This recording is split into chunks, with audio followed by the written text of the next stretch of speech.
परमेश्वर के वचन के बारे में बात कर रहे थे, और मैं आपको ये कह रहा था कि आप किसी भी मूड से, विचारधारा से यहाँ बैठे हो, लेकिन आप परमेश्वर का वचन कहता है कि वो आपको उस स्थान से उठाएगा। Amen. He'll lift you up from that place and he'll make you sit on the higher places. वो आपको ऊंचे स्थानों पे बिठाएगा। और आज उत्साहित हो जाए। मैं बड़ा उत्साहित हूँ क्योंकि मेरा यीशु जिंदा है, मेरा यीशु जीवित है, मेरा यीशु मुर्दों में से जिंदा हुआ। और मैं चाहता हूं कि अगर आप बैठे हैं तो खड़े हो जाए, मेरे साथ मिलकर झूमते हुए, आनंद के साथ मुस्कुराते हुए परमेश्वर के सामने जाए और परमेश्वर से कहे कि प्रभु कुछ भी हो जाए, मेरे जीवन में जो कुछ हो रहा है वो इस सत्य को नहीं बदल सकता कि केवल तू ही स्तुति के योग्य है। मेरे जीवन में जो भी घट रहा है वो इस सत्य को नहीं बदल सकता कि तू ही राजाओं का राजा और प्रभु का प्रभु है। मेरे जीवन में या संसार में जो कुछ भी घट रहा है वो इस सत्य को नहीं बदल सकता कि तू ही है जो जीवित और सच्चा परमेश्वर है। और आइए ऐसे जीवित सच्चे परमेश्वर की हम आराधना करेंगे। मैं बड़ा खुश हूं। अगर आप खुश हैं तो मेरे साथ हालेलुया कहें। अगर आप अभी भी महसूस कर रहे हैं कि आप उदास हैं तो मेरे साथ जुड़ जाए। स्तुति आराधना के दौरान परमेश्वर आपके मन को अपलिफ्ट करेगा। आज का वचन आया है। आमेन। Thank you Jesus, thank you Jesus.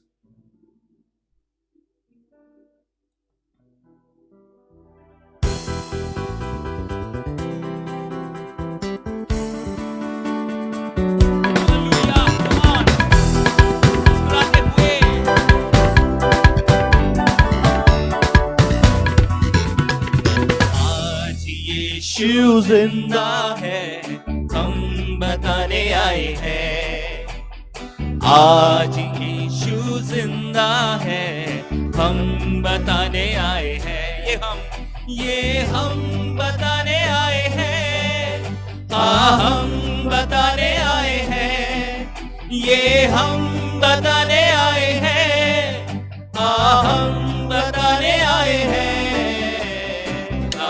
यीशु जिंदा है, हम बताने आए हैं। आइए मिलके कहें, आज यीशु जिंदा है, हम बताने आए हैं। ये हम बताने आए हैं। हाँ, हम बताने आए हैं।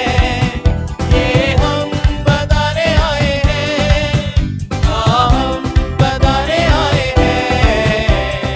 आज यीशु जिंदा है, हम बताने आए हैं। आज यीशु जिंदा है, हम बताने आए हैं।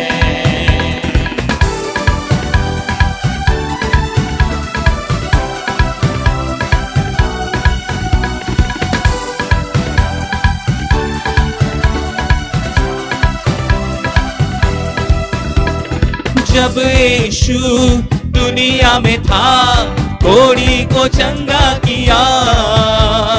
जब यीशु दुनिया में था, मुर्दे को जिंदा किया।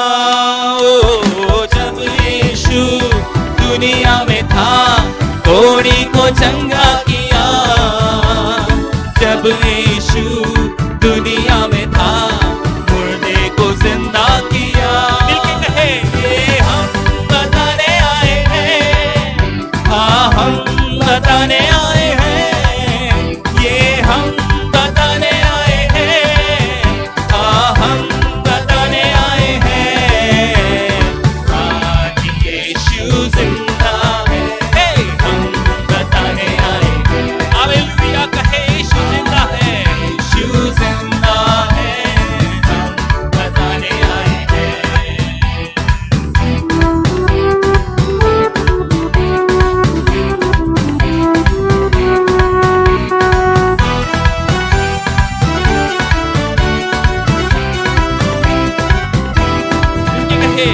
आओ अभी, आओ सभी, वो बुलाता है। जीवन की राहों पर चलना सिखाता है। ओ, आओ अभी, आओ सभी, वो बुलाता है। जीवन की राहों पर चलना सिखाता है। ये हम बताने आए हैं। हाँ, हम बताने आए हैं।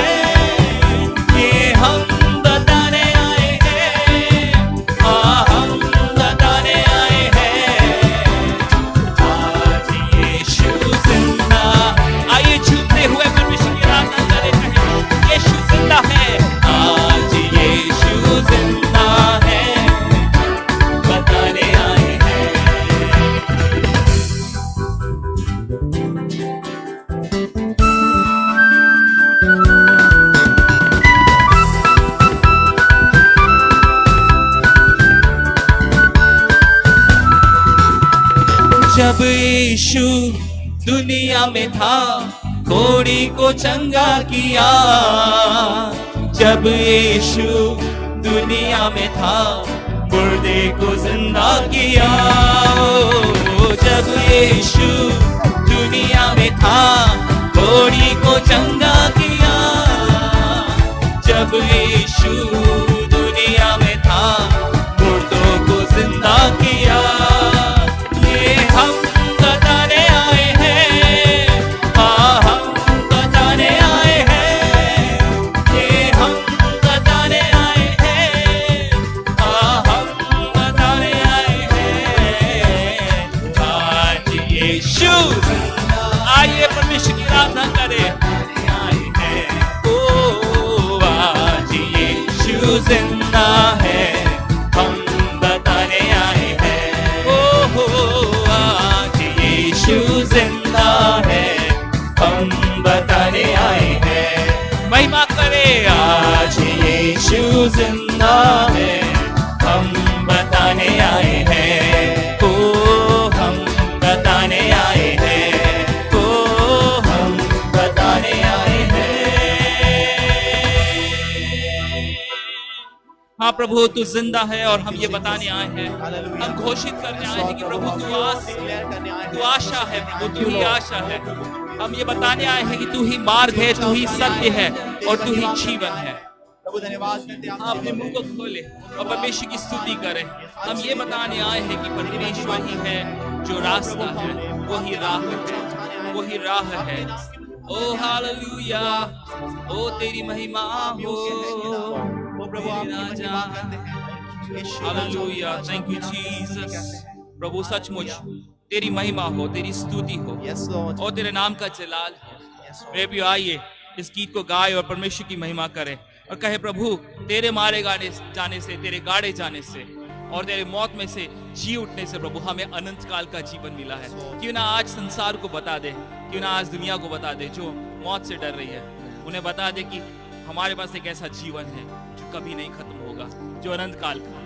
और वो एक जीवन हमें यीशु मसीह के द्वारा मिला है, उस पे विश्वास करने के द्वारा। Hallelujah, hallelujah, hallelujah. जो यीशु पे विश्वास करेगा वो मरेगा पर फिर भी वो जीवित रहेगा।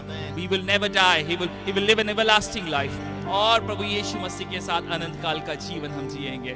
आमीन। क्या धन्य आशा है कि यीशु के मारे गाड़े जाने से और जी उठने से हमारा जीवन, हमारा नाम जीवन की पुस्तक में लिखा गया है। Let's worship and praise him and exalt his name।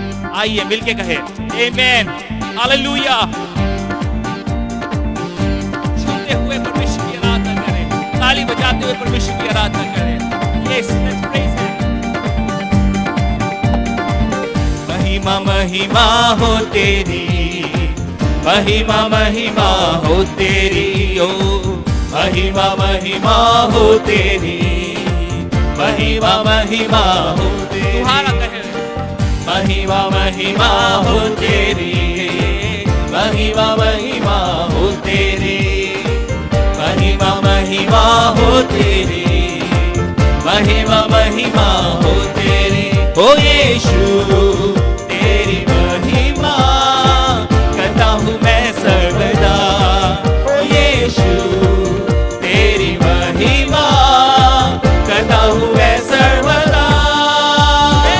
महिमा महिमा हो तेरी, महिमा महिमा हो तेरी, महिमा महिमा हो तेरी, महिमा महिमा हो तेरी।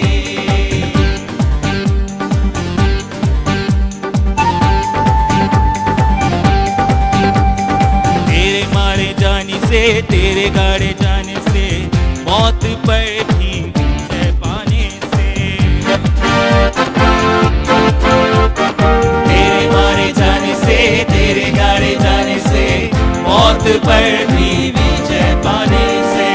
सबका हुआ है उद्धार, सबको मिली है नई जिंदगी। सबका हुआ है उद्धार, सबको मिली है नई जिंदगी। महिमा महिमा हो तेरी, महिमा महिमा हो तेरी, राजा हुए महिमा महिमा हो तेरी, महिमा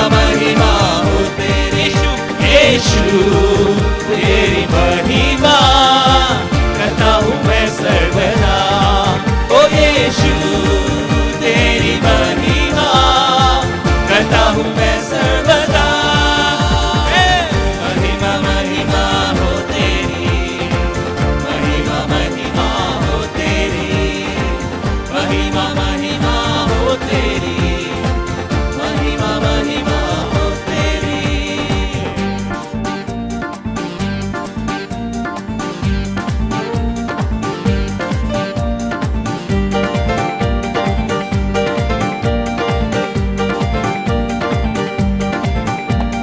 तेरे लिए जीऊंगा, तेरे लिए मरूंगा, तेरे लिए यीशु सब दर्द सहूंगा।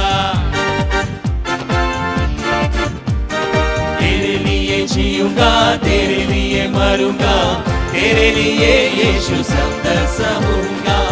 पर मैं तेरे वचन को बांटता ही रहूंगा, पर मैं तेरे वचन को बांटता ही रहूंगा।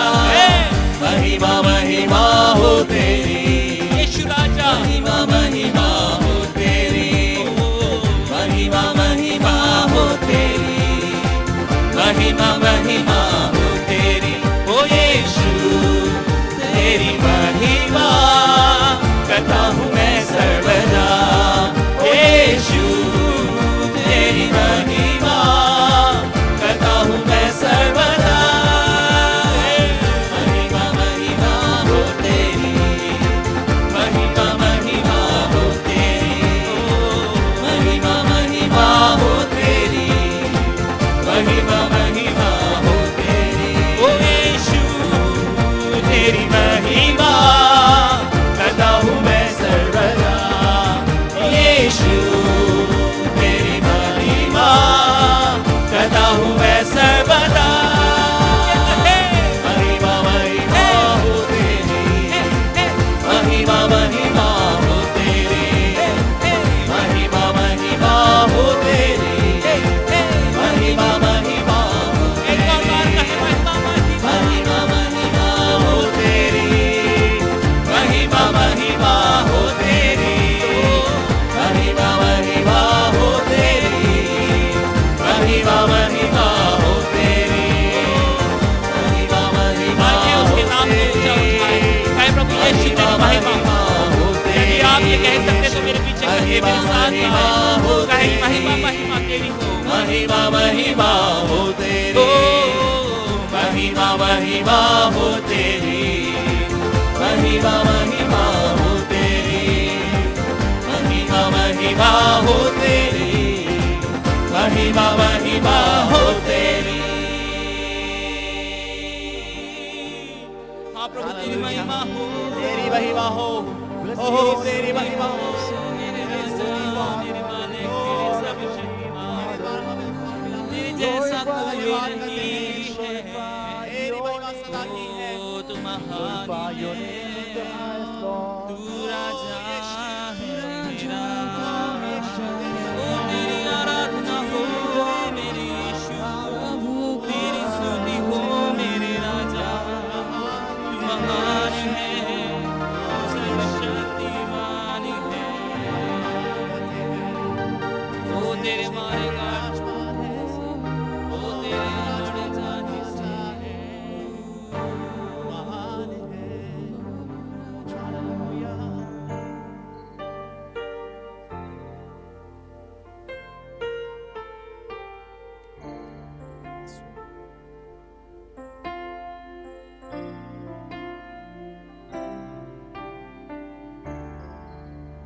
हाँ प्रभु तू सर्वशक्तिमान है और प्रभु तेरे लिए कोई भी बात असंभव नहीं है। मेरे प्रियो, हम ऐसे परमेश्वर की आराधना करते हैं जिसके लिए कोई बात असंभव नहीं है। वो असंभव को संभव करने वाला परमेश्वर है।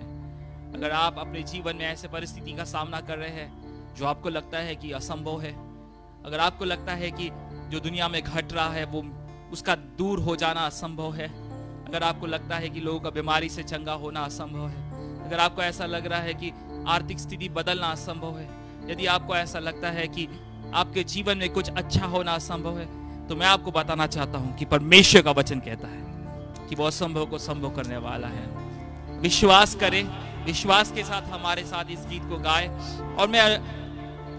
और इस विश्वास के साथ गाए कि जब आप इसे परमेश्वर के सामने एक गीत के रूप में गाए तो परमेश्वर आपके विश्वास को देखकर आपके जीवन में वो चीजों को पूरा करेगा, क्योंकि हमारा परमेश्वर हमारा परमेश्वर वो सर्वशक्तिमान है और उसके लिए सारी बातें संभव है। Amen. Let's praise His name. Hallelujah.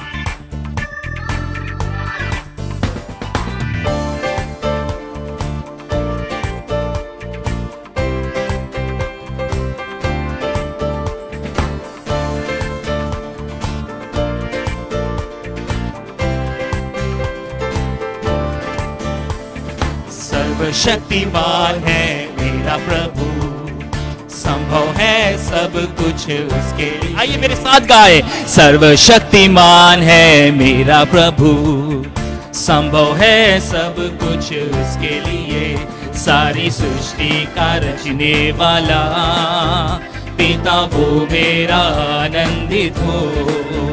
सारी सृष्टि का रचने वाला पिता वो मेरा आनंदित हो। मिलके गाए। सर्वशक्तिमान है मेरा प्रभु, संभव है सब कुछ उसके लिए। सर्वशक्तिमान है मेरा प्रभु, संभव है सब कुछ उसके लिए। सारी सृष्टि का रचने वाला पिता वो मेरा आनंदित हो। सारी सृष्टि का रचने वाला पिता वो मेरा आनंदित हो।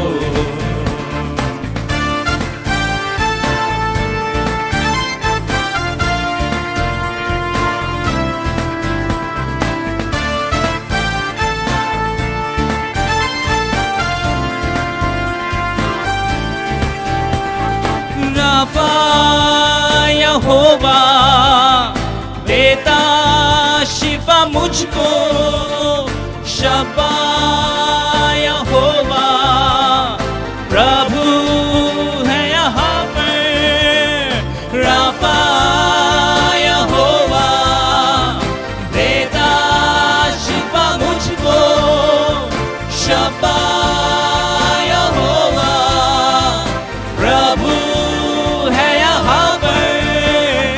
हे प्रभु मेरा प्रभु, पिता वो मेरा आनंदित हो। हे प्रभु मेरा प्रभु, पिता वो मेरा आनंदित हो।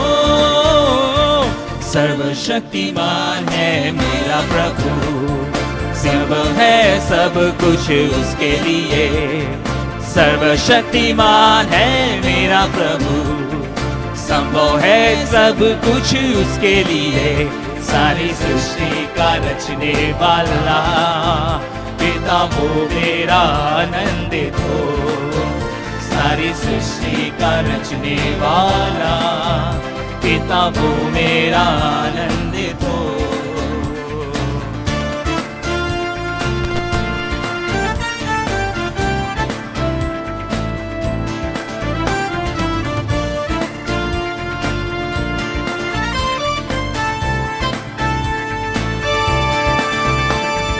शालोम यहोवा मेरा शांति दाता।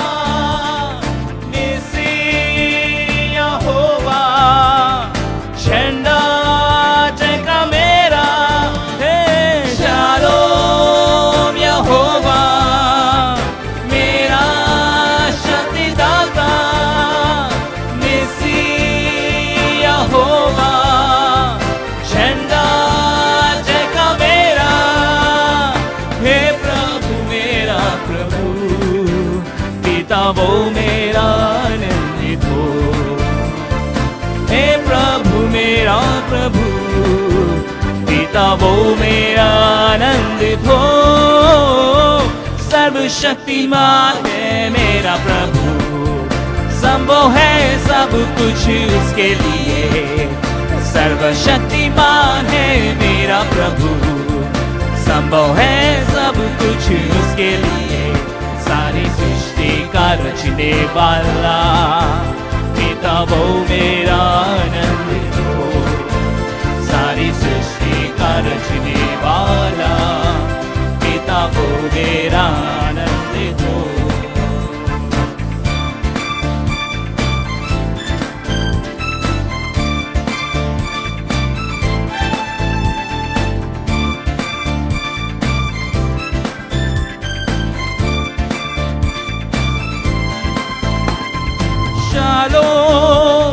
यहोवा मेरा शांतिदाता, निसी यहोवा झंडा जगा मेरा, राफा यहोवा देता शिफा मुझको, शफा यहोवा प्रभु है। अपने हाथ में उठाकर कहे, हे प्रभु मेरा प्रभु, पिता वो मेरा आनंदित हो। हे प्रभु मेरा प्रभु, पिता वो मेरा आनंदित हो। सर्वशक्तिमान है मेरा प्रभु, संभव है सब कुछ उसके लिए। दोहराते हुए गाएं, आइए विश्वास करें कि परमेश्वर संभव करने वाला परमेश्वर है। सारी सृष्टि का रचने वाला, पिता वो मेरा आनंदित हो। सारी सृष्टि का रचने वाला, पिता वो मेरा आनंदित हो। सारी सृष्टि का रचने वाला, मेरा आनंदित हो। सारी सृष्टि का रचने वाला, पिता वो मेरा आनंदित हो। सारी सृष्टि का रचने वाला, पिता वो मेरा आनंदित हो। सारी सृष्टि का रचने वाला, पिता वो मेरा आनंदित हो। सारी सृष्टि का रचने वाला, पिता वो मेरा आनंदित हो। सारी सृष्टि का रचने वाला, पिता वो मेरा आनंदित हो। सारी सृष्टि का रचने वाला, पिता वो मेरा आनंदित हो। सारी सृष्टि का रचने वाला, पिता वो मेरा आनंदित हो।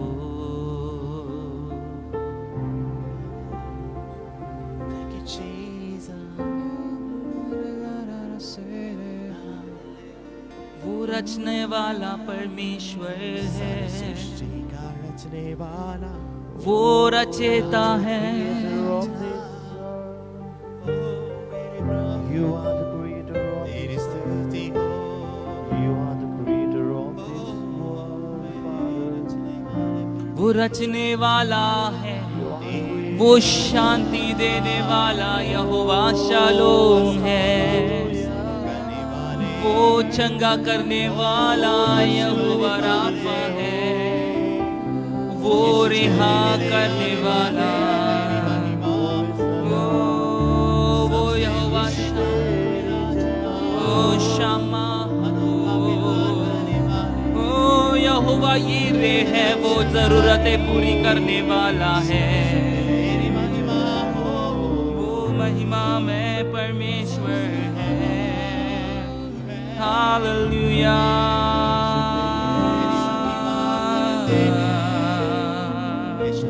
तेरी स्तुति हो,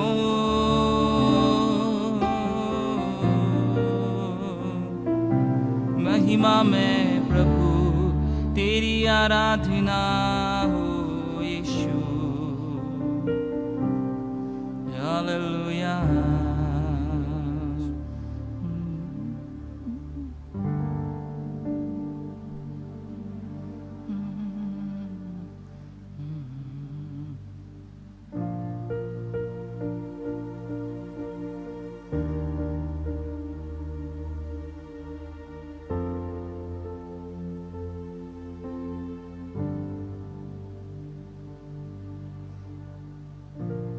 हाँ मेरे प्रियो,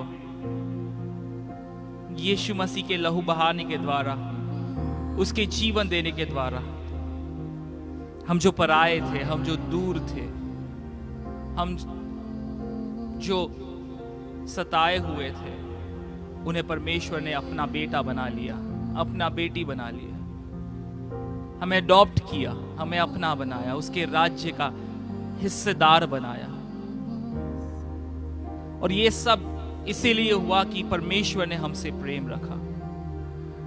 आज मैं आपको बताना चाहता हूं कि परमेश्वर आपसे प्रेम करता है। आप कोई भी परिस्थिति में क्यों ना हो, आप किसी भी गुनाह में क्यों ना फंसे हो, और आप अगर ये सोच रहे हैं कि शायद परमेश्वर मुझसे प्यार नहीं करता, तो ये आपकी गलतफहमी है। क्योंकि बाइबल कहती है जब हम हमारे पापों में ही थे तब मसीह हमारे लिए मरा। वो आज भी आपसे उतना ही प्रेम करता है और आपके लौटने की राह देखता है। वो कहता है कि तुम एक कदम बढ़ाओ और मैं एक कदम तुम्हारे और बढ़ाऊंगा। आइए आज उसको अनुमति दे कि वो आपके जीवन में प्रवेश करे, आपके हृदय में प्रवेश करे और आपके जीवन को बदल दे। तू ही मेरी आरज़ू प्रभु,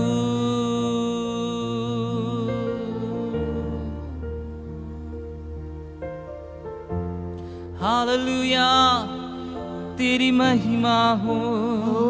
आइए मेरे प्रिय की आवाज ऊंची करें, परमेश्वर की महिमा करें, उसकी स्तुति करें, क्योंकि आज परमेश्वर की उपस्थिति स्थान पर है। परमेश्वर आज आपको छू रहा है। जैसे आप उसकी आराधना कर रहे हैं, परमेश्वर आपके जीवन में वो आश्वासन लेके आ रहा है कि आप अकेले नहीं हैं। ओ परमेश्वर आपकी स्तुति हो, आपकी आराधना हो। यीशुआ bless you, Lord.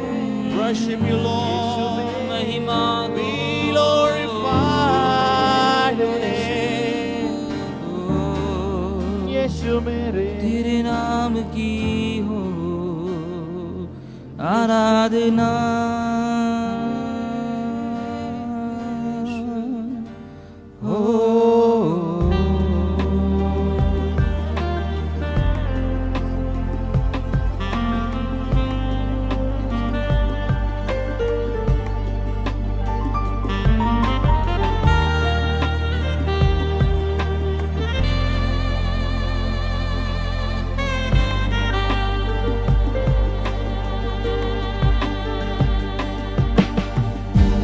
तेरी स्तुति आराधना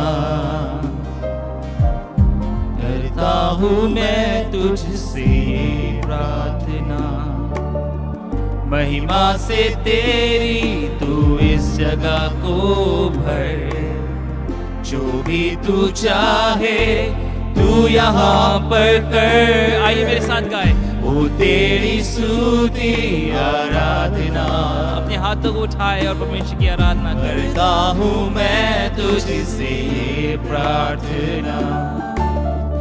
महिमा से तेरी तू इस जगह को भर, जो भी तू चाहे तू यहाँ पर कर। हालेलुया हालेलुया हालेलुया, ओ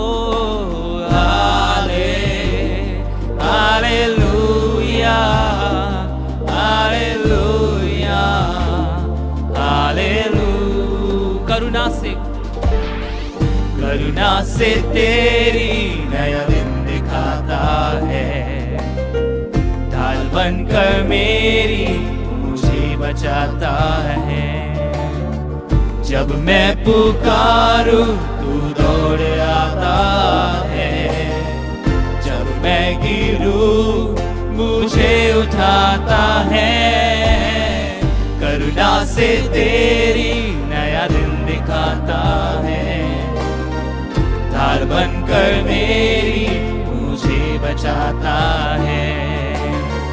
जब मैं पुकारूं तू दौड़ आता है, जब मैं गिरूं मुझे उठाता है। हालेलुया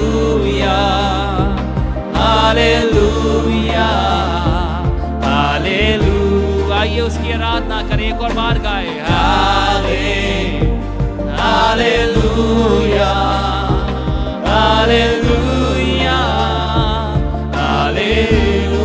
कहे राजा राजा तू मेरा राजा, तू मेरा राजा यीशु।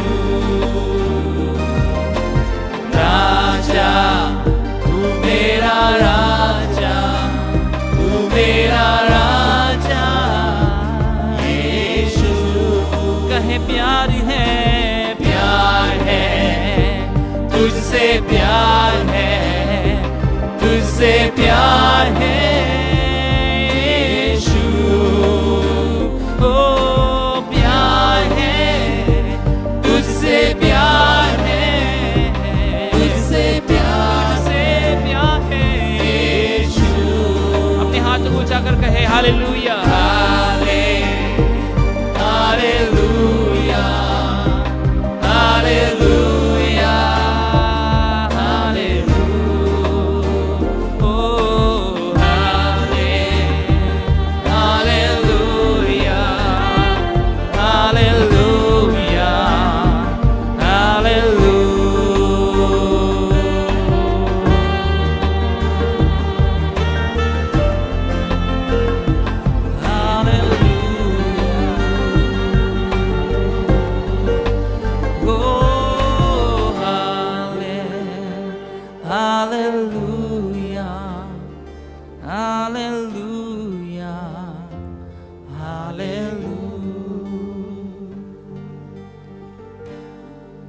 प्रभु धन्यवाद करते हैं कि आपने हमारे गीतों को, हमारी आराधना को, हमारी स्तुति को स्वीकार किया है।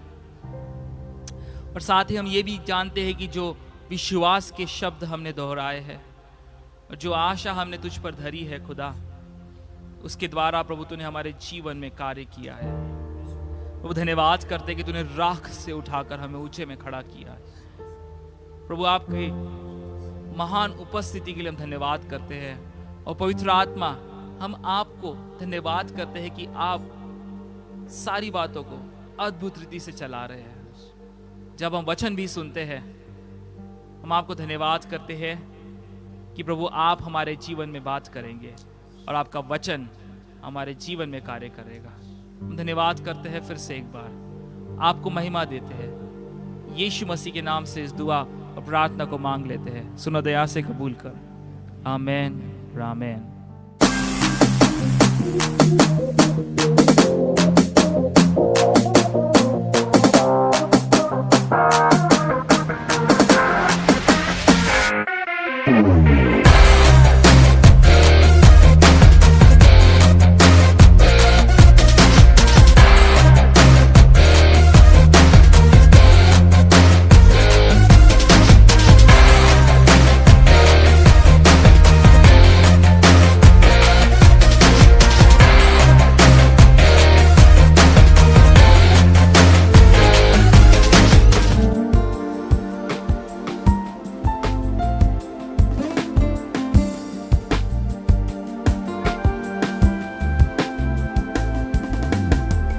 कैसा अनोखा तेरा प्यार है, लाया है मुझको जो यहाँ। मेरा वजूद भी है क्या तेरे बिना मेरे खुदा। कैसा अनोखा तेरा प्यार है, लाया है मुझको जो यहाँ। मेरा वजूद भी है क्या तेरे बिना मेरे खुदा। तू हर पल साथ है, तेरा एहसास है, तुझसे ही आस है प्रभु। छू लूं तुझे, पालूं तुझे है आरज़ू है प्रभु। छू लूं तुझे, पालूं तुझे है आरज़ू है प्रभु।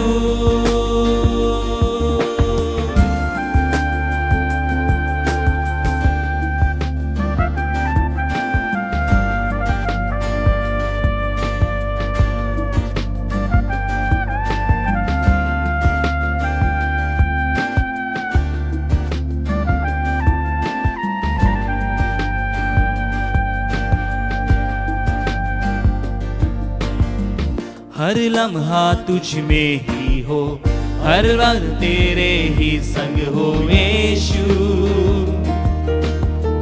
हर पल तेरे ही संग हो यीशु। आइए मिलकर कहे, हर लम्हा तुझ में ही हो, हर पल तेरे ही संग हो यीशु, हर पल तेरे ही संग हो यीशु। तुझसे है दुआएं मेरी, महिमा मैं करूं तेरी,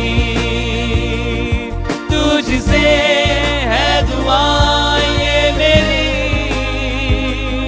महिमा मैं करूं तेरी।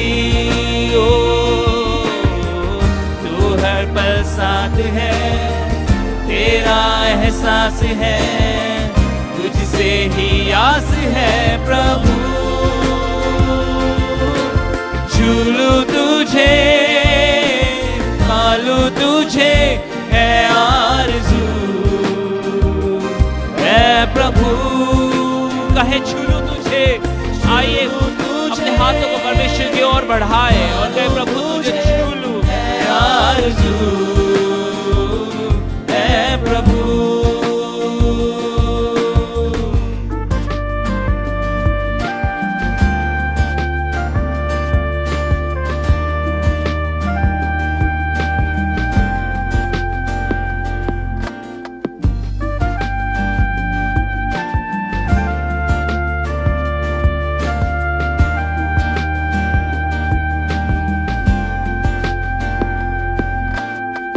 करता है मुझसे प्यार तू, है मेरे कितने पास तू यीशु, है मेरे कितने पास तू यीशु। हाँ तू मेरे करीब है खुदा। करता है मुझसे प्यार तू, है मेरे कितने पास तू यीशु, है मेरे कितने पास तू यीशु। तस्वीर मेरी है बनी हाथों में तेरे मसीह, तस्वीर मेरी है बनी हाथों में तेरे मसीह। ओ तू हर पल साथ है, तेरा एहसास है, तुझसे ही आस है प्रभु। छूलू तुझे, पालू तुझे है आरज़ू, है प्रभु। छूलू तुझे, पालू तुझे है आरज़ू, मिलके गाए। कैसा अनोखा तेरा प्यार है, लाया है मुझको जो यहाँ, तेरा वजूद भी है क्या, तेरे बिना मेरे खुदा। कैसा अनोखा तेरा प्यार है, लाया है मुझको जो यहाँ, मेरा वजूद भी है क्या, तेरे बिना मेरे खुदा। तू हर पल साथ है, तेरा एहसास है, तुझसे ही आस है प्रभु। छूलू तुझे, पालू तुझे है आरज़ू, है प्रभु। उसकी उपस्थिति यहाँ पे है मेरे प्रियो। छूलू तुझे, आइए उसकी आराधना करें, पालू उसकी तुझे महिमा करें। है आरज़ू, है प्रभु। छूलू तुझे, छूलू तुझे, पालू तुझे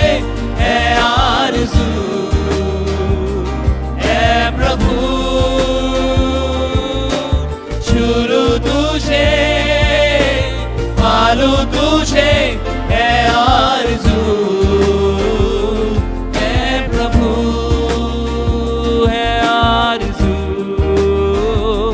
है प्रभु, है आरज़ू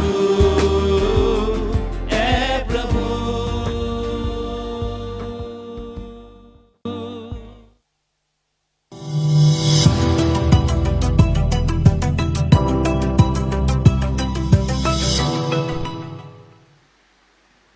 प्रेज़ द लॉर्ड। परमेश्वर का धन्यवाद हो आज की इस रात्रि में, और उस महान परमेश्वर को हम धन्यवाद देते हैं जो अद्भुत काम करता है, जो विजय का जीवन देता है, जो शांति देता है, जो आनंद देता है, जो हमें चंगाई देता है, जो हमें पापों की मुक्ति और एक नया जीवन देता है। प्रियो, उस परमेश्वर को हम धन्यवाद देते हैं। और उसी प्रकार से आज की इस संध्या के लिए जो मौका हमें मिला है स्तुति फाउंडेशन की ओर से, उसके लिए भी हम परमेश्वर को धन्यवाद देते हैं। और स्तुति फाउंडेशन के सारे जो लोग हैं उन सभी को हम हृदय से धन्यवाद देते हैं। और पास्टर सुनील आशोले के लिए भी हम धन्यवाद करते हैं, जिन्होंने ये मौका दिया हमें कि हम परमेश्वर के वचन तो आप तक पहुंचा सके आपका, और हम परमेश्वर के वचन में से सीखेंगे, समझेंगे। आज मैं आपके साथ बात कर रहा हूँ परमेश्वर के साथ हमारी गहरे संबंधों के बारे में, घनिष्ठता के बारे में, हमारी इंटीमेसी विद गॉड। और ये बहुत ज़रूरी है प्रियो, इन दिनों में ये बहुत ज़रूरी है कि हम परमेश्वर के साथ अपने संबंध किस प्रकार के रखते हैं। और इसलिए अगर हम उत्पत्ति से देखें तो परमेश्वर की एक ही इच्छा थी, एक ही डिज़ायर थी कि वो मनुष्य के साथ गहरे संबंध रखे और मनुष्य परमेश्वर के साथ गहरे संबंध रखे। पर किसी न किसी कारणवश वो टूटते गया, मनुष्य परमेश्वर से दूर होते गया, पर परमेश्वर की इच्छा कभी नहीं बदली। आज प्रियो, आज हम देखेंगे आज के इस दिनों में बहुत ज़रूरी है कि हम परमेश्वर के साथ किस प्रकार की संबंध रखते हैं। शायद हमारे आपके पास बहुत विश्वास होगा, शायद आपने बहुत सारे चमत्कार देखे होंगे, विश्वास के द्वारा आप बहुत प्रार्थना करने वाले होंगे, परंतु क्या आपके व्यक्तिगत संबंध परमेश्वर के साथ में है और वो किस प्रकार से है? और उस संबंधों में मैं आज आपसे बातचीत करना चाहता हूँ। याकूब के पत्र इसका 2 अध्याय और उसका 23वां पद मैं आपके लिए पढ़ूंगा। याकूब की पत्री इसका 2 अध्याय और उसका 23वां पद।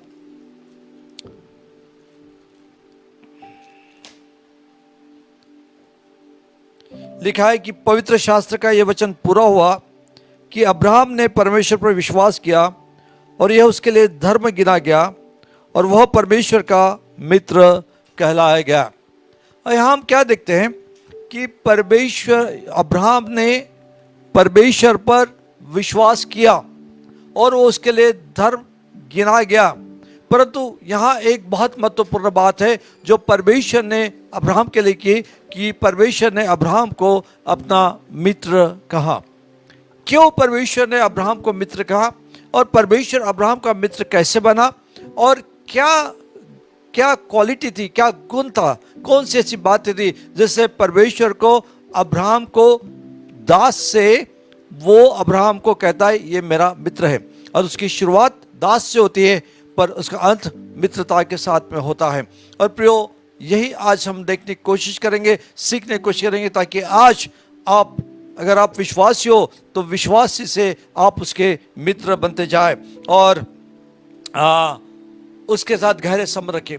क्यों परमेश्वर ने मित्र कहा? क्योंकि मित्र ही ऐसा है जो ज़्यादा समय देता है। आप देखिए कि 2 मित्र अगर है वो क्या करते हैं, वो ज़्यादा समय एक दूसरे को देते हैं, वो साथ मिलकर रहते हैं, साथ खाते हैं, साथ घूमते हैं, पढ़ाई साथ करते हैं, सारी बातें वो मिलकर करते हैं, और इसीलिए हम उसको कहते हैं मित्र। और जब ये मित्रता ज़्यादा बढ़ती है तो हम कहते हैं गहरे मित्र है। बस दोनों का एक दूसरे के सिवा जमता नहीं है, दोनों एक दूसरे के सिवा इनका पत्ता भी नहीं हिलता है। उसी प्रकार परमेश्वर आपके और मेरे साथ में रखना चाहता है, क्योंकि मित्र ही मित्र के साथ समय बिताता है ना। और इसलिए बाइबल कहते हैं कि नीति वचन में कि मित्र के संगति से मुख चमकदार हो जाता है। जब मित्र मिलता है तो मुख चमकदार हो जाता है। और इसलिए हम देखेंगे कि परमेश्वर ने अब्राहम को मित्र कहा। क्या आज वो आपको अपना मित्र कहता है? क्या वो आज आपको अपना मित्र कहता है? या आप कहते हैं कि परमेश्वर सिर्फ मेरा परमेश्वर नहीं पर वो मेरा मित्र भी है। यीशु मसीह ने भी चेलों के साथ में शुरुआत की। जब उसने बुलाया, उसने कहा ये मेरे चेले हैं। परंतु यूहन्ना इसके 15वां अध्याय और 14वां वचन में कहता है कि मैं अब तुम मेरे चेले नहीं, सेवक नहीं, पर तुम मेरे मित्र भी हो।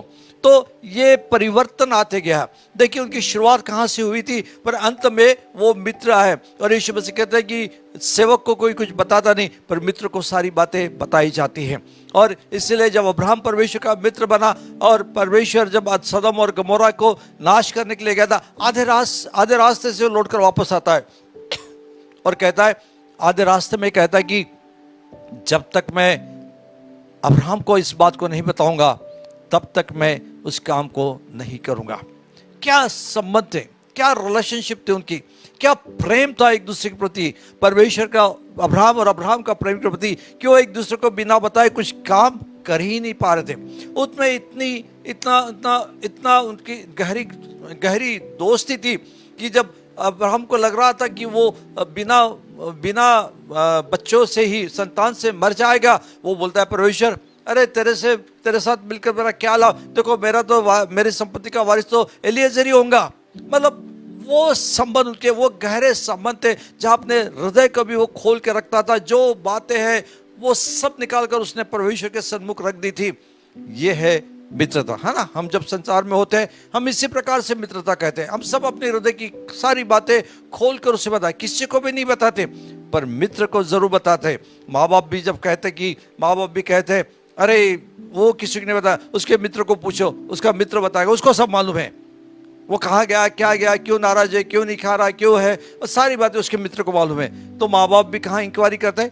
मित्र के साथ में इंक्वायरी करते हैं। तो आज प्रियो हम देखते हैं कि गहरी मित्रता परमेश्वर आपसे और मुझसे चाहता है।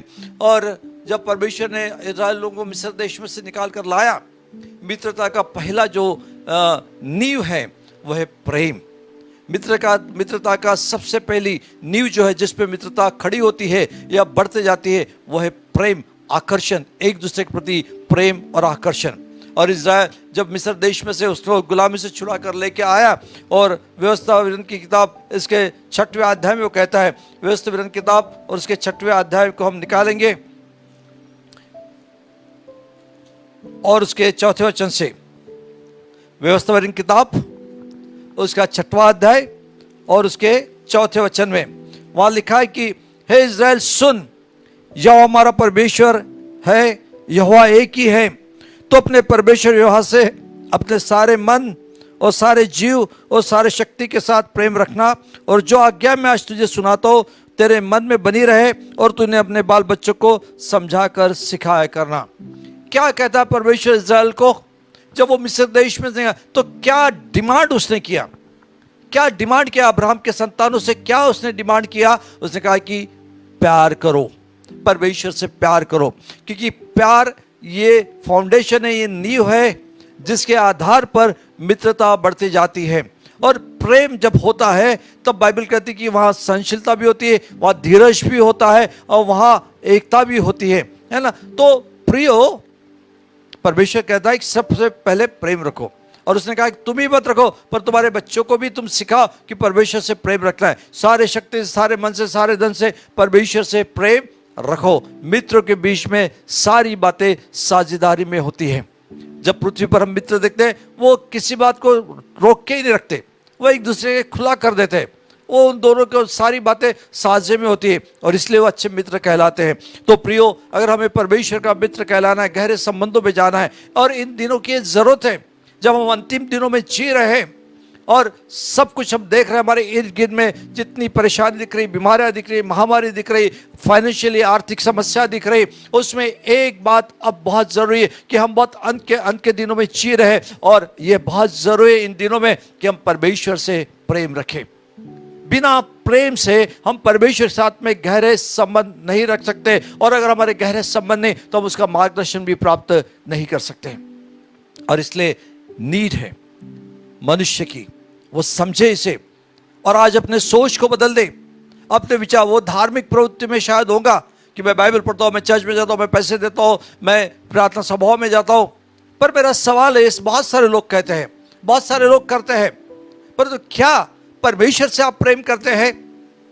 क्योंकि ये करना और रिचुअल्स और प्रेम, इन दोनों में बहुत फर्क है। रिचुअल्स आप कर लेते हैं, प्रेम के लिए आप समय देते हैं, आप अपना समय देते हैं, आप अपनी प्रायोरिटी देते हैं उसको। और इसलिए बहुत जरूरी है इन अंतिम दिनों में, इन सारी कठिनाइयों के समय में, अगर आज हमारा उद्धार हो, आज हमारी सुरक्षा कोई है, वो हमारा परमेश्वर है, पर उसके साथ कैसे जुड़े रहेंगे जब तक हम उससे प्रेम नहीं करेंगे। और जब हम प्रेम करेंगे तो हम परमेश्वर के मित्र कहलाएंगे।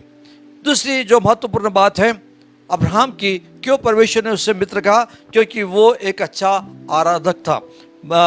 उत्पत्ति किताब इसका 18वां अध्याय और उसके पहले और दूसरे पद को, उत्पत्ति किताब इसका 18वां अध्याय और पहले 2 पद। अब्राहम मरमे के बाज के वृक्षों के बीच कड़ी धूप के समय तंबू के द्वार पर बैठा हुआ था। तब यहोवा ने उसे दर्शन दिया।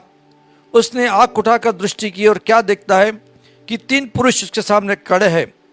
जब उसने उन्हें देखा तब उससे भेंट करने के लिए तंबू से द्वार से दौड़ा और भूमि पर गिरकर दंडवत की और कहने लगा। यहाँ हम क्या देखते हैं कि तुरंत उसने कोई सवाल नहीं पूछा। जैसे उसने परमेश्वर को देखा वो दौड़ कर चले गया और उसने दंडवत किया, मतलब उसने आराधना की। आराधना पुराने ज़माने में आराधना का एक तरीका होता था, वो है कि पूरी रीति से उसके सामने लेट जाना, मुंह के बल लेट जाना, उसको आराधना कहते थे, है ना। तो यहाँ दंडवत किया। यहाँ क्या देखते कि अब्राहम ने परमेश्वर की आराधना की, मतलब परमेश्वर का वो तुरंत उसने ये नहीं किया, उसको प्रैक्टिस थी, उसको आदत थी परमेश्वर की आराधना करने के लिए। इसलिए जब उसने परमेश्वर को देखा तो वो दौड़ कर गया और पहली बात उसने क्या की, उसको दंडवत किया, आराधना की। आज परमेश्वर आराधकों को ढूंढ रहा है। यीशु मसीह को पूछा गया कि अंत के दिनों में क्या होगा, तो यूहन्ना के 4 अध्याय और 24वें पद में कहता है कि परमेश्वर इन दिनों में आराधकों को ढूंढ रहा है, जो आराधना करने वालों को ढूंढ रहा है, जो आत्मा और सच्चाई से उसकी आराधना करें। Lord is seeking, looking for the true worshipper who worship him in the truth and spirit. परमेश्वर प्रियो, आज हम अपने आप को सवाल पूछ रहे हैं कि क्या हम उसके सच्चे आराधक हैं, जो आत्मा और सच्चाई से उसकी आराधना करते हैं और दौड़कर अपना पहला प्रथम समय हम उसको देते। वो बैठा हुआ था, पर जैसे उसने परमेश्वर को देखा उसने कुछ सोचा नहीं, एंड ही वर्शिप्ड हिम। उसने उसकी आराधना की। आज परमेश्वर आपको खोज रहा है, हर एक उस व्यक्ति खोज रहा है जो परमेश्वर की आराधना करे। और यीशु ने इसे बहुत स्पष्टता से कहा कि आत्मा और सच्चाई से, किसी स्वाद के लिए नहीं, पर अपने भीतरी मन से। और परमेश्वर कौन है, वो सत्यता में होकर उसकी महिमा को समझकर उसकी आराधना करना चाहिए। सिर्फ गीत गाने के लिए नहीं। बहुत बार लोग, मैं देखता हूं चर्च में जाते हैं, गीत गाते हैं, उस गाते समय उनके चेहरे पे कुछ एक्सप्रेशन नहीं होते, कुछ हाव भाव नहीं होते, बस तालियां बजाते हैं और गाने गाते रहते हैं। कई लोगों को तो ये भी पता नहीं चलता कि वो क्या गा रहे हैं, उसका अर्थ क्या है। आप समझ रहे मेरे? आपने भी नोटिस किया होगा और शायद कभी आपके साथ भी ऐसा हुआ होगा कि आप गीत गा रहे हैं पर आपको मालूम नहीं आप क्या, ये उसका अर्थ आप समझ में नहीं आ, सिर्फ आप अपने होठों को हिला रहे हैं, आपके मुंह से एक आवाज आ रही है, पर आपका मस्तिष्क कहीं और है, आपके विचार कहीं और है, और आप जो बोल रहे हैं उसका अर्थ भी समझ नहीं आ रहे। वो जॉय, वो आनंद, वो खुशी, वो अपनापन उस आराधना में नहीं है। और इसलिए परमेश्वर का, यीशु ने कहा कि आत्मा से और सच्चाई से, दिल से, दिल के गहराई से।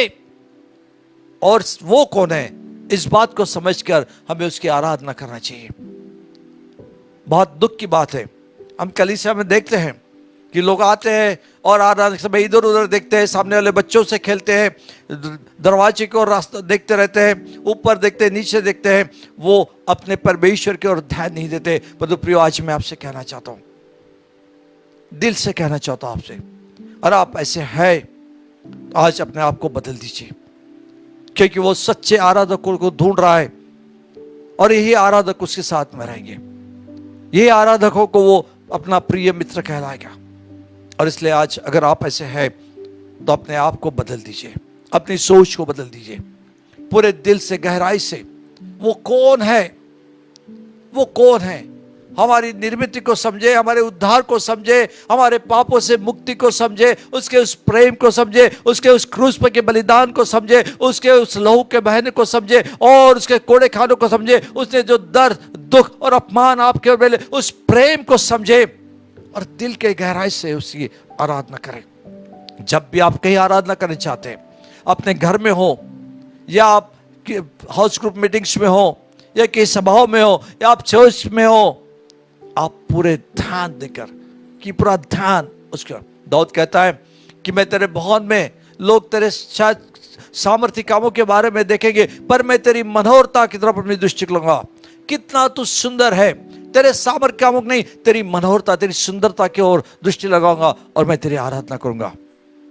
इसलिए परमेश्वर दाऊद के बारे में कहता है कि मेरे दिल के अनुसार ये मनुष्य मिला। दूसरी जो बात है, क्यों परमेश्वर उसको कहता है कि ये मेरा मित्र है, अब्राहम मेरा मित्र है। उत्पत्ति किताब इसका 18 अध्याय उसके 3 और 5 वचन में हम पढ़ेंगे। हे प्रभु, यदि मुझ पर तेरा अनुग्रह दृष्टि हो तो मैं विनती करता हूं कि अपने दास के पास से चले न जाना। मैं थोड़ा सा जल लाता हूं और आपने पाँव धोकर इस वृक्ष के नीचे विश्राम करो, फिर मैं एक टुकड़ा रोटी ले आऊं और उससे आप अपने जीव को तृप्त करो और तब तक उसके पश्चात आगे बढ़ो, क्योंकि आप अपने दास के पास इसीलिए पधारे हैं। यहां क्या देखते हैं कि उसका जो प्रायोरिटी थी,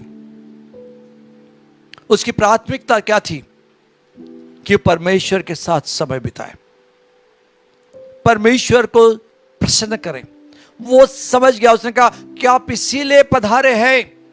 प्रभु यीशु मसीह आपके जीवन में इसलिए नहीं आए कि आप उसे दुय्यम स्थान पर रखें। प्रभु यीशु मसीह इसलिए आपके जीवन में आए कि आप उसके अपने जीवन में उसको सबसे अधिक प्राथमिकता दे। आज मुझे बहुत दुख होता है कि मसीह लोग बहुत बार अपने जीवन में परमेश्वर को और यीशु मसीह को पहली प्राथमिकता नहीं देते। उनके काम, उनकी नौकरी, उनके ट्यूशंस, उनकी पढ़ाई, उनका करियर, उनके मित्र, उनके पिक्चर, उनकी टीवी, ये उनके जीवन में प्रथम स्थान हो जाते हैं। कई बार मैं माँ बाप को सुनता हूं बोलते हुए, नहीं उनकी ट्यूशंस है, उन्हें सुबह चर्च के समय जाना ही पड़ता है, सर ने बोला है। हमारी प्राथमिकता कहां है? प्रियो, जो परमेश्वर बुद्धि देता है, बाइबल कहती है कि उत्तम बुद्धि परमेश्वर की ओर से आती है, किसी ट्यूशन क्लास से नहीं आती है, किसी मनुष्य के द्वारा नहीं आती है। उत्तम बुद्धि परमेश्वर की ओर से आती है, स्वर्ग का पिता, जो प्रकाश का ज्योति का पिता, उसकी ओर से आती है। आज हमारी प्रायोरिटी कहां है? हमारा परमेश्वर के पास प्रायोरिटी, प्रथम प्राथमिकता है क्या? हम दुनिया में इतने व्यस्त हो चुके हैं। मैं सबों के बारे में बात नहीं कर रहा, ऐसे भी लोग हैं जो परमेश्वर को प्राथमिकता देते हैं, पर ऐसे भी लोग हैं जो प्राथमिकता नहीं देते हैं। यहां हम देखते हैं अब्राहम ने, उसने दौड़ कर जाकर कहा, उसने कहा तुम किस लिए पधारे हो? He knew why God came into his house.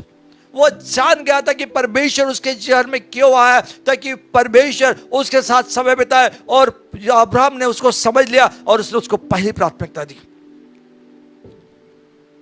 वो सबके, उसके सारे सूची के ऊपर सबसे ऊपरी स्थानों पर था। उसने और कुछ नहीं कहा, उसने कहा आप विश्राम कीजिए, आप अपना स्थान लीजिए, मैं आपके जीव को तृप्त करता हूं और उसके बाद आप यहां से चाहिए, क्योंकि आप इसीलिए पधारे कि आप मेरे साथ समय बिताएं। यीशु मसीह इस दुनिया में इसलिए आए, वो आपके साथ समय बिताए, वो आपके साथ में रहे। और इसीलिए दूसरी बात, क्यों अब्राहम को कहा परमेश्वर ने अपना, कि उसकी जीवन की प्राथमिकता परमेश्वर थी और कोई नहीं था। आज हमें अपनी प्राथमिकता बदलने की आवश्यकता है, हमारी प्रायोरिटीज बदलने की आवश्यकता है। दुनिया हमें कुछ नहीं देगा, दुनिया हमें नाश और नुकसान के सिवा कुछ नहीं देगा। शायद हम धन कमा लेंगे, संसार में बहुत सारे लोग हैं जो धन कमा रहे, पर क्या सुख है? क्या उनके पास अनंतकाल का जीवन है? क्या उनके पास सच्चा परमेश्वर है? आज हमारी प्राथमिकता हमारे सच्चा परमेश्वर होना चाहिए। यीशु मसीह का यूहन्ना 15:4-6 में कि अगर तुम मुझ में बने रहोगे तो मैं तुम्हें बना रहूंगा। अगर हम परमेश्वर को प्राथमिकता पहले देंगे तो वो हम में बना रहेगा और हम उसमें बने रहेंगे। तीसरी जो महत्वपूर्ण बात है वो है परमेश्वर की सेवा करने का जुनून। जेलस अबाउट गॉड, जुनून। आज हम बहुत निरुत्साहित रहते, चर्च में लोग आते हैं उनके चेहरे पे कोई उत्साह नहीं रहता। उनके चेहरे देखते हैं जब आराधना करते समय तो ऐसा लगता है बहुत बार कि बस अब जबरदस्ती आना है, कुछ नियम को पालन करना है, इसलिए आते। जुनून होना चाहिए, जुनून, है ना। अब्राहम के पास क्या था? वो बहुत खुश था परमेश्वर की सेवा करने में, और इसलिए उत्पत्ति इसका 18वां अध्याय 2-6 और 8 वचन तक क्या देखते हैं कि उसने परमेश्वर की सेवा की। वो खुश था उस सेवा करने में, वो जुनून था, वो दौड़ कर गया और रुका नहीं। हाँ, सोचते कौन है भाई, क्यों आया आप, क्यों परमेश्वर, आपको क्या काम था, आज इधर कैसे आना हो, आपका कुछ काम है क्या मेरे से? ऐसे सवाल नहीं पूछा उसने और दौड़ कर गया। हाँ, चर्च में जब पास्टर बोलता है अरे आओ, आज नहीं जमेगा, जरूरी है क्या आना? नहीं, आज मेरे बॉस ने बुलाया है, आज ऑफिस में बहुत काम है। ऑफिस का समय खत्म होने के बाद भी हम काम करते रहते, पर चर्च में समय के पहले नहीं जाते। ऑफिस में समय के बाद में भी काम करते रहते, पर चर्च में समय के पहले नहीं जाते, क्योंकि वो जुनून परमेश्वर के प्रति नहीं है, काम के प्रति है, ऑफिस के बॉस के प्रति है, मालिक के प्रति है, पढ़ाई के प्रति है, पर परमेश्वर के प्रति नहीं है। हमें आज अपने आप को बदल देना है, क्योंकि जीवन सिर्फ परमेश्वर देने वाला प्रयोग, उसके आने का दिन बहुत नजदीक है। सारे चिन्ह बता रहे कि यीशु मसीह के दिन आज, मैं ये नहीं कहता वो कल आएगा या परसों आएगा, मुझे मालूम नहीं वो कब आएगा, पर चिन्ह बता रहे, और हमें अपने आप की तैयारी करते रहना है। और इसलिए हमें परमेश्वर के सेवा का जुनून होना चाहिए। पौल कहता है कि मेरे पास वो जुनून था, इसलिए कोई बात मुझे उसके सुसमाचार सुनाने से रोक नहीं सकी। मैंने मार खाया, मैं समुद्र में रहा, मैं भूखा रहा, मुझ पर दोष लगाए गए, मुझ पर पथराव किया गया, पर मैं नहीं रुका, क्योंकि उसके पास जुनून था। क्या ऐसा जुनून आपके पास में है? अब्राहम दौड़ कर गया, उसने कोई ढिलाई नहीं की, और दौड़ कर गया और कहा, और उसने परमेश्वर की सेवा की। He served the Lord with happiness। परमेश्वर के लिए जुनून आपके दिलों में होना चाहिए, और वो कौन पैदा करेगा? परमेश्वर नहीं, आपको उसको उत्पन्न करना है, आपको निर्णय लेना है, आपको अपना प्यार बढ़ाना है, आपको विचार बदलना है, आपको अपनी सोच बदलना है, और आपके अंदर में वो जुनून लाना है, ताकि आप ये जानते हो कि परमेश्वर कौन है और उसने किस स्थिति से आपको मुक्ति के लिए उस क्रूस पर बलिदान दिया है, अपने लहू को बहाया। ये सोच समझकर आपको अपने आप को बदलना है, और आपको जुनून लाना है। परमेश्वर नहीं लाएगा, इज वेटिंग फॉर यू, वो आपका इंतजार कर रहा है, कब वो जुनून से भरकर मेरा बेटा आएगा। आज हम ढीला ढाला जीवन जी रहे। प्रकाशित वाक्य में कहता है, परमेश्वर ना तो ठंडा है ना गर्म है, तू गुनगुना है, और इसलिए मैं अपने मुंह से तुझे फेंक देने वाला हूं। I will split you out of my mouth because you are lukewarm, you are not hot, you are not cold. तू ठंडा भी नहीं, गर्म भी नहीं है। प्रियो, आज परमेश्वर जुनून से भरे लोगों को ढूंढ रहा है। उसका जो जुनून है वो कभी नहीं खत्म हुआ। रोमी पत्री इसका 12वां अध्याय और उसके 11वें पद में क्या लिखा है? रोमी की पत्री इसका 12वां अध्याय और उसके 11वें पद में मैं आपके लिए पढ़ूंगा। 11वां पद, प्रयत्न करने में आलसी न हो, आत्मिक उन्माद से भरे रहो, प्रभु की सेवा करते रहो। आत्मिक उन्माद से भरे रहो, आत्मिक जिल से, आत्मिक जुनून से भरे रहो और परमेश्वर की सेवा करते रहो। You are called to serve Lord. हर एक विश्वासी को परमेश्वर ने चुना है उसकी सेवा करने के लिए। यीशु ने कहा कि तुमने मुझे नहीं चुना, मैंने तुम्हें चुना है ताकि तुम फल लो। Every believer has God has called you to serve him, to serve him. परमेश्वर ने आपको उसकी सेवा करने के लिए बुलाया है। और इसलिए पौल कहता है रोमी की कलीसिया को, उन्माद से भरे रहो, ढीले ढाले मत रहो। परमेश्वर के काम के लिए ढीले ढाले मत रहो, प्रार्थना करने के लिए ढीले ढाले मत रहो, सुसमाचार सुनाने के लिए ढीले ढाले मत रहो, पवित्र आत्मिक दान इस्तेमाल करने के लिए ढीले ढाले मत रहो, परमेश्वर की सेवा करने के लिए, अगुवाई करने के लिए ढीले ढाले मत रहो। उन्माद से भरे रहो, आलसी मत रहो। कल करेंगे, परसों, उन्माद से भरे रहो और परमेश्वर की सेवा करो। परमेश्वर ने इसीलिए आपको बुलाया है, आपकी बुलाहट, आपका उद्धार उसकी सेवा करने के लिए। पौल कहता है कि जो उपकार उसने मेरे लिए किए हैं, अगर वो बुलाता भी नहीं था तो भी मैं उसकी सेवा करता था। उसने तो मुझे बुलाया, उसका लाखों बार धन्यवाद हो, और बुलाता भी नहीं था तो भी मैं उसकी सेवा करता। प्रियो, आप में से हर एक को परमेश्वर ने बुलाया। यीशु ने कहा तुमने मुझे नहीं चुना, मैंने तुम्हें चुना। आपका यीशु मसीह के पास में आना, आपका उद्धार पाना, आपका किसी कलीसिया में कलीसिया को जुड़ जाना, ये आकस्मिक एक्सीडेंट नहीं है। It's God's plan for you. ये परमेश्वर की योजना थी कि आप ऐसा करें। प्रियो, अगर ऐसा नहीं है तो आज आपके पास चुनाव का मौका है। आप अपने आप को उत्साहित कीजिए, आप उसको उत्साहित कीजिए। दाऊद के बारे में लिखा है, जब उसके बच्चे लोग, बीबी लोग, उसके साथ वाले लोगों के बीबी बच्चों को राजा लोग उठा के ले गए और वो घूमकर अपने साथियों के साथ वहां आए और वहां देखा कि उनके बच्चे, बीवी बच्चों को, उनके धन को लूट कर ले गया है। सब रोए, दाऊद भी बहुत रोया। सब ने दाऊद के ऊपर पथराव करने की सोची और दाऊद बहुत रोया। पर बाइबल में लिखा है कि उसने अपने आप को उभारा। He encouraged himself. He encouraged himself. उसने अपने आप को हिम्मत दिलाई। He encouraged himself. आज अपने आप को आपको हिम्मत दिलवाना है, उत्साहित करवाना है। ये परमेश्वर का काम नहीं, ये आपका काम है। परमेश्वर ने आपके ऊपर निर्भर करके रखा है, आपके हाथ में दिया है। आप मत कहिए कि पवित्र आत्मा आएगा और आपका निर्णय आपको उन्माद से भरा रख सकता है, आपका निर्णय आपको आलसी बना सकता है, आपका निर्णय आपको निराश कर सकता है, आपका निर्णय आपको उत्साहित कर सकता है।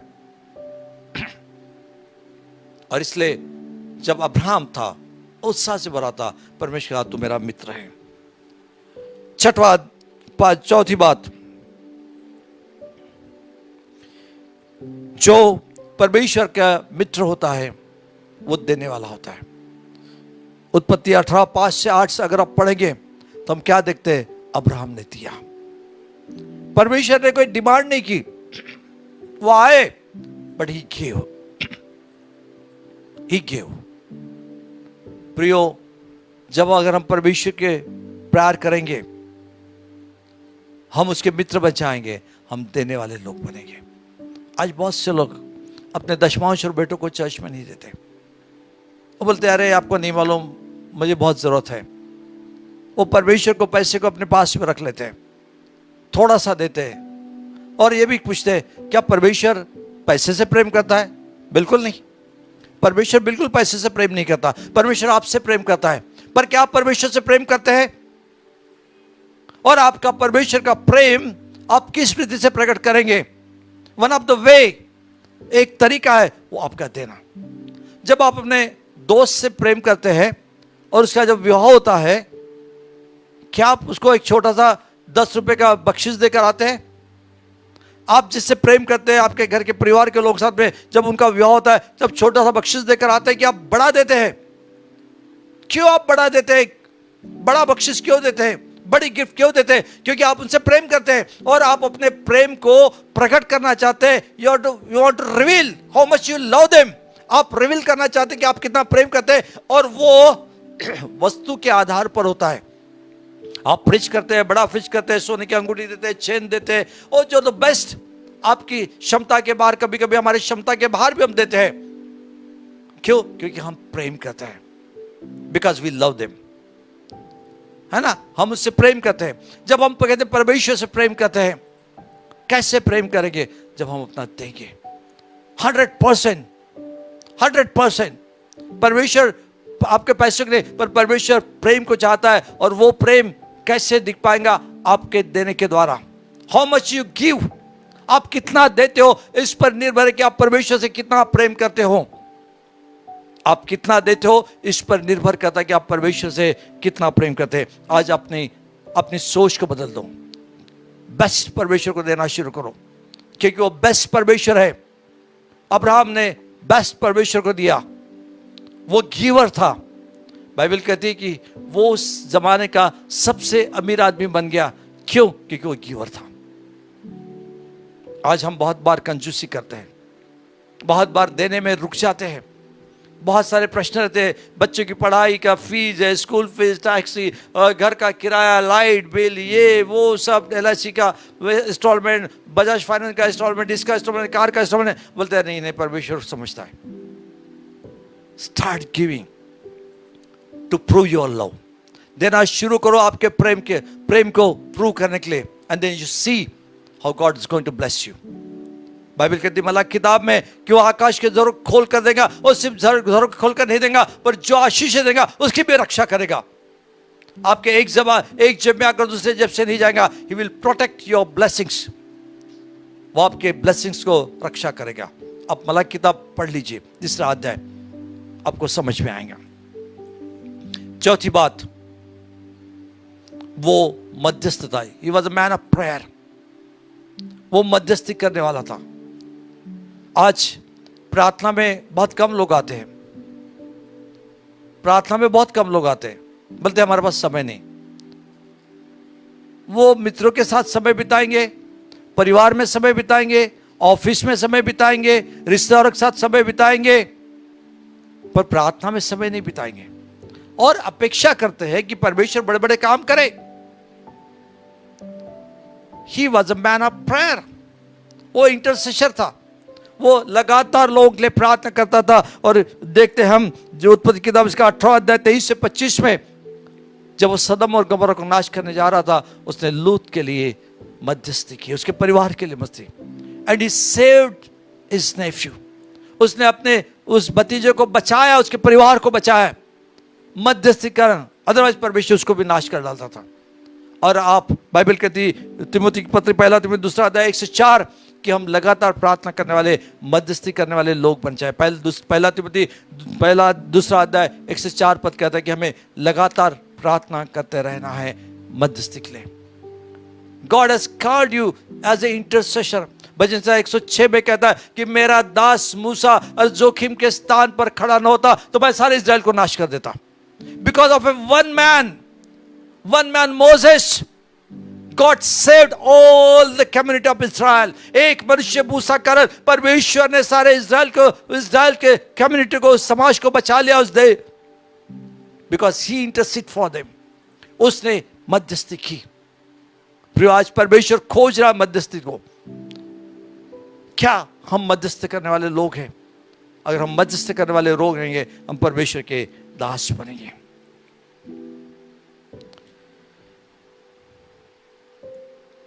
हम बहुत बार उसके गिफ्ट को मांगते हैं, उसके ब्लेसिंग्स को मांगते हैं, पर क्या हम उसको मांगते हैं?